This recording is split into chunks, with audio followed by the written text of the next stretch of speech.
The MAGA movement is a threat. We are at war with these people. Literally, call to arms. Or we are headed to hell. 7 hours makes the 18 minutes of erased Oval Office tapes around Watergate look like a game of patty cake. There appears to be a real cover-up of who Trump was talking to while the mob was attacking and ransacking the Capitol. These White House records are not just incomplete. The gap suggests staggering and potentially willful omissions. Trump, or someone in his administration, appears to have actually tampered with the records. It looks like he made a decision. I'm going to take this offline for the next 7.5 hours. Donald Trump has acted like a mafia boss. Donald Trump and his allies, whether they removed calls from the log or they made secret calls on burner phones, knew what they were doing was wrong and tried to hide it. Simple as that. Now, the 6 pages of logs for January 6th are determined to be complete based on an official review of those White House records. So there are no missing pages, and the 7-hour gap is likely explained by the use of White House landlines, White House cell phones, and personal cell phones that don't go through a switchboard. Tragically, anti-mask insanity has now reached the highest court in the land. My first reaction was to think what a mean-spirited, almost ghoulish person Neil Gorsuch is. Gorsuch has the nerve to refuse to wear a mask indoors while seated next to his colleague who's vulnerable to possible death from a highly communicable disease. Neil Gorsuch is prioritizing his right to be a tool over protecting Sonia Sotomayor's life. That just seems ridiculous. Can you put a mask on to be polite? What kind of workplace is this? It's not hard. Neil Gorsuch, shame on you.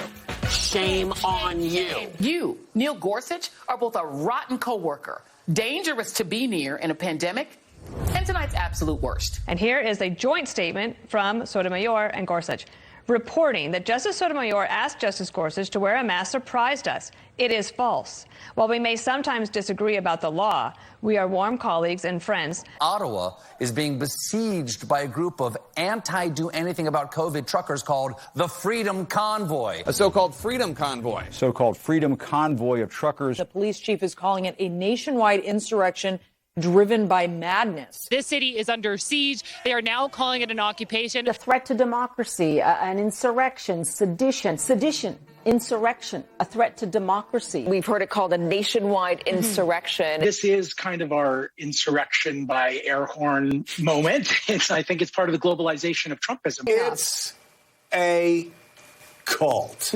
Yes, it is. Residents say they feel like hostages. There hasn't been as much violence as some had perhaps projected, but that does not necessarily mean that it has been peaceful. Alarming situation there in Ottawa. They will have to call a black woman justice in America. She's going to be sitting there as a woman in her black skin, in a black robe, on the highest court in the land. Finally, there'll be people going in front of the court looking like me and seeing someone that looks like them. To all the colored girls who considered shaping justice when this system was not enough, this moment is ours. Let me just go ahead and speak for all black women in America today, saying we are extremely proud. This was a step towards the court actually looking like a reflection of the country it oversees. It is a powerful symbol to look up on that court and see somebody that looks like you. It feels like we are not just at the brink of a civil war, but that one has already begun. The MAGA movement is a threat. This means war.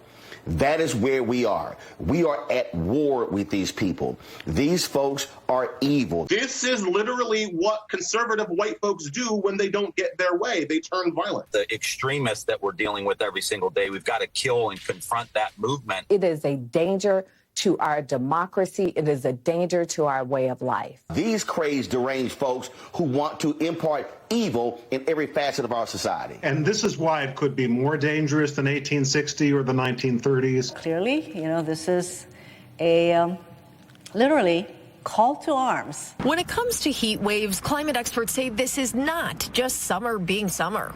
This is not your parents' or grandparents' weather. This is new weather that we're experiencing because of climate change. What we have right now, scientists say, the attribution to this rapid rise in temperatures, greenhouse gas emissions. It's us. The public is learning about extreme heat, which unfortunately is getting worse because of climate change. We're certainly seeing more extreme weather due to climate change. This is what scientists have been telling us the future looks like, except it is now. Temperatures far above what was once considered the summer norm, inflicting misery and creating a health danger for millions. We can't cool the earth back down again, at least not easily, but we can prevent further warming if we reduce greenhouse gas emissions to zero rapidly. The hearings last night, they were searing, they were vivid. This is very compelling television because it's a very compelling hearing. It was compelling, it was chilling, the videos were chilling, and I think it's going to be historic. This was a historic, compelling hearing. It's compelling. It's must-see TV. We've seen all 8 episodes through Thursday's season finale of the hearings. Was it a cliffhanger for you in any way? It almost felt as if it was like the series finale. At one point, Liz Cheney said, stay tuned for September, which is like season 2. We thought this was the season finale. Everybody's like, come back for more. No, man, there was no raid on your home. A peaceful search that they gave them a heads up on.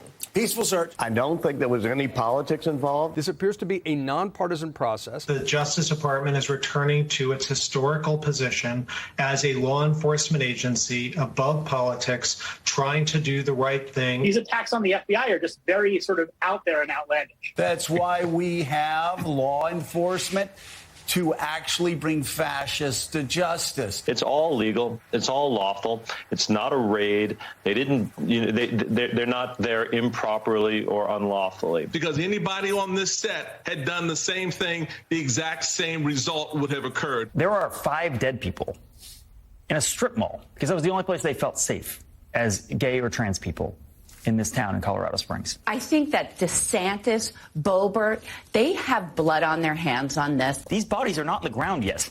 Yeah. And they're being used as political props right now. When you demonize someone to that extent and you make them feel like an existential threat to you and your children, it's no wonder, again, that we get this kind of violence. This exact same language of grooming and pedophilia, targeting the LGBTQ community, it kills. And I'm just wondering, what could I have done different? Seriously, as reporters, what can we do different? I think we have to have a come to Jesus moment here. As reporters, there is no inward reflection here. It's just, continue to use these people as props. Continue to use the grief of these people as props.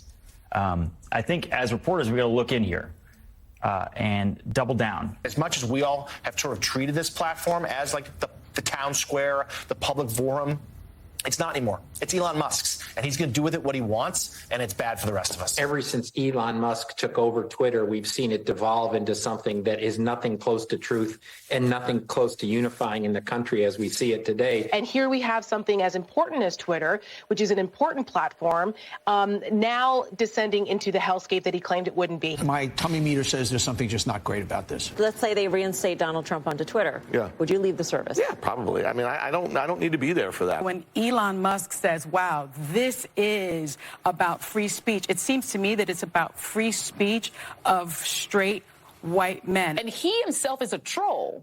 So his idea of freedom means freedom to be a jerk and to be cruel and to have no one be able to stop you. It certainly feels like we're in the dying days of this platform unless something changes quickly. You need controls on this. You need regulation. You cannot let these guys control discourse in this country, or we are headed to hell.